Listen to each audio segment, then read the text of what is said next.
Короче, идет к реализованию. Беги, бача, дега.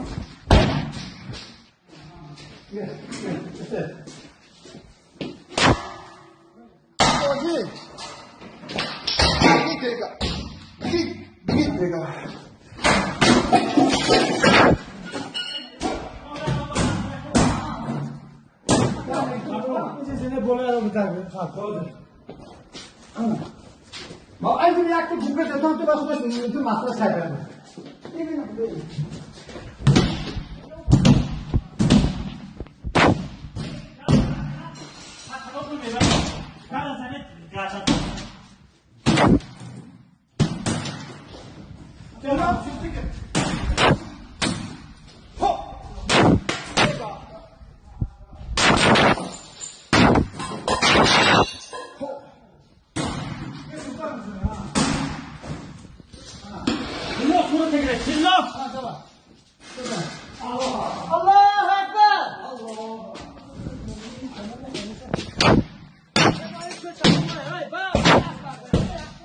Allah